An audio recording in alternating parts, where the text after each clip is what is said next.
현대차그룹이 1월 CES 2026 무대에 다시 선다.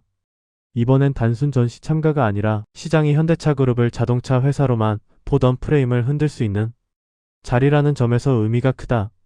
일정상 1월 69일로 알려진 CES 기간 중 개막 전날 미디어데이에는 정의선 회장이 직접 등장할 가능성이 거론되고 있고, 보스턴 다이내믹스가 개발한 차세대 휴머노이드 로봇 아틀라스 애틀러스의 첫 공개 시연이 핵심 이벤트로 떠오른다.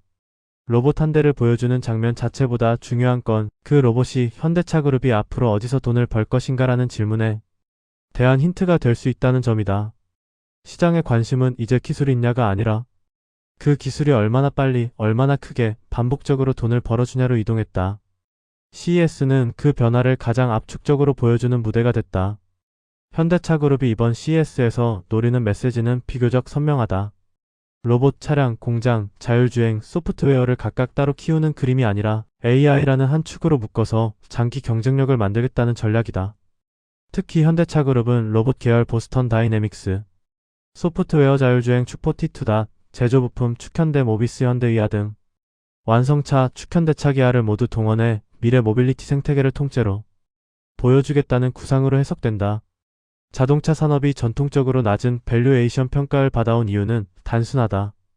판매량과 경기 사이클의 실적이 흔들리고 차를 팔아도 소프트웨어처럼 반복 가금이 어려웠기 때문이다. 그런데 SDV 소프트웨어 정의 차량화, 로보틱스가 결합하면 자동차는 한번 팔고 끝나는 제품이 아니라 업데이트와 서비스로 수익을 쌓는 플랫폼에 가까워진다. 그래서 CES는 현대차그룹에게 미래 먹거리 선언의 장으로 읽힌다. 이번 CES의 큰 키워드는 세 가지로 요약된다. 첫째는 피지컬 AI다. 말 그대로 실체가 있는 AI다. 로봇, 자동차, 각종 이동수단처럼 물리세계에서 움직이는 기계가 AI를 통해 스스로 판단하고 스스로 행동하는 영역이다. 피지컬 AI가 왜 중요하냐면 이건 단순히 로봇이 춤춘다 수준이 아니라 산업의 비용 구조를 바꾸기 때문이다. 공장 물류 건설 시설 관리 같은 현장에서는 인건비, 안전, 숙련도, 생산성 변동이 늘 문제였는데 피지컬 AI가 일정 수준을 넘으면 사람이 하던 반복 작업의 단가를 구조적으로 낮출 수 있다. 그 순간부터 로봇은 기술 데모가 아니라 손익 계산서 PL 안으로 들어온다. 그러면 시장이 보는 눈도 달라진다. 멋있다가 아니라 언제부터 몇 대를 팔고 어떤 라인에 깔리고 유지보수는 어떻게 돈이 되지? 로 바뀐다. 둘째는 온디바이스 AI다. 지금까지 많은 AI 탑재 제품은 실제로는 클라우드 의존이 컸다. 기기 자체가 똑똑한 게 아니라 네트워크로 연결된 어딘가의 서버가 계산하고 결과를 내려주는 구조다. 그런데 진짜 온디바이스는 계산이 기기 안에서 돈다. 그게 왜 중요하냐면 지연식 알레이턴시, 개인정보 보안, 네트워크 불안정, 비용 문제를 동시에 건드리기 때문이다. 차량이나 로봇처럼 실시간 판단이 필요한 영역에서는 클라우드 갔다 오느라 0.3초 늦었다가 곧 안전 문제로 연결될 수 있다. 게다가 온디바이스가 본격화되면 반도체, 메모리, 전력 효율 경쟁이 한 번 더 점화된다. 즉 CES에서 온디바이스가 강조된다는 건 하드웨어 전쟁이 끝났다는 뜻이 아니라 다음 라운드로 넘어간다는 신호에 가깝다. 셋째는 버티컬이다. 범용 AI가 이것저것 다 해보는 단계라면 버티컬 AI는 특정 산업에서 돈을 벌 수 있게 특화되는 단계다. 금융, 의료, 제조, 물류, 모빌리티처럼 업종별 데이터와 규제가 다른 영역에서는 범용 모델이 곧바로 성과를 내기 어렵다.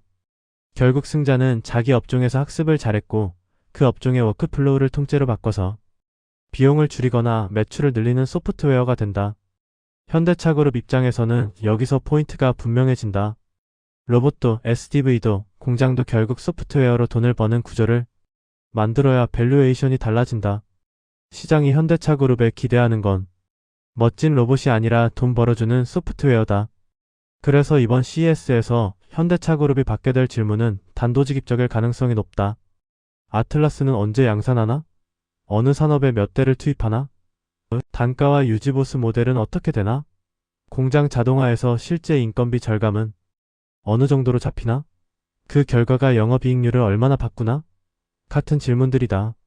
지금까지 로봇은 기대감으로 주가가 움직이기 쉬웠지만 시장은 점점 구체화가 없으면 버티지 못하는 방향으로 바뀌고 있다. 공개 자체는 이미 어느 정도 반영됐고 플러스 알파 예컨대 생산 계획, 투입처, 파트너십, 수익 모델, 로드맵 같은 구체적인 숫자가 나와야 한 번 더 강하게 반응할 수 있다는 시각이 힘을 얻는다. 다시 말해, CES에서 뭔가 보여주면 오른다는 단순한 공식은 이제 위험해졌다. 이미 기대가 선반영된 구간에서 이벤트만 바라보고 추격 매수하는 건 도박이 될 수 있다는 경고도 함께 나온다. 현대차그룹의 로봇 밸류체인이 실제로 시장에서 어떻게 가격에 반영될지 역시 관전 포인트다. 로봇 관련주는 이벤트 전후로 선반영 재료 소멸 조정 패턴이 반복되기 쉽다. 그래서 단기 매매 관점에서는 이미 올라있는 종목을 더 쫓아갈 것인가 보다. 새로운 정보가 나왔을 때 어떤 종목이 진짜 수혜인지를 가려내는 게 중요해진다. 로봇이든 자율주행이든 결국 밸류를 만드는 건 연결이다. 로봇이 움직이려면 센서 구동 제어가 필요하고 그것들을 묶는 운영체제와 데이터 업데이트 체계가 필요하다. 그 체계가 공장으로 들어가면 생산성과 품질이 바뀌고 차량으로 들어가면 사용자 경험과 부가 매출이 바뀐다. 결국 눈에 보이는 하드웨어보다 뒤에서 통제하는 소프트웨어가 더 큰 밸류를 만들 수 있다는 주장이 나오는 이유다.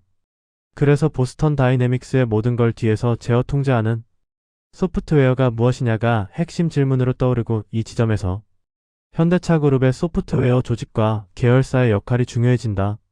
자율주행 이슈도 같은 맥락에서 연결된다.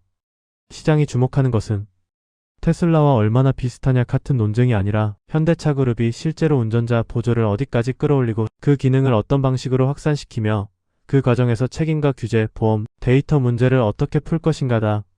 최근 공개된 주차 시연처럼 비전 중심 접근이 늘어날수록 기술 자체에 대한 관심과 함께 소비자 신뢰와 안전성 검증의 중요성도 커진다. 카메라 기반 접근은 비용과 확장성 측면에서 매력적이지만 극단적인 환경 눈피역 광야 간좁은 골목 난반사 등에서 얼마나 안정적으로 작동하느냐가 관건이다. 그래서 단 한 번의 멋진 영상만으로 결론을 내리기 어렵다는 의견도 많다. 다만 테슬라를 제외하면 비전 중심으로 이 수준의 시연을 보여주는 업체가 제한적이라는 점에서 현대차그룹이 무언가를 갖고 있다는 인상을 줄 수는 있다. 그 다음 단계는 결국 일반 차량에 언제 어떤 범위로 배포하느냐로 넘어간다. 현대차그룹이 내년 2분기부터 적용을 확대한다는 소프트웨어 플랫폼 차량 OS, 커넥티드 기능, 업데이트 체계 등도 CES에서 함께 주목받을 전망이다. 자동차의 소프트웨어화가 본격화되면 사용자 경험은 물론 유지보수, 기능 업그레이드, 구독 서비스 매출 모델까지 달라진다.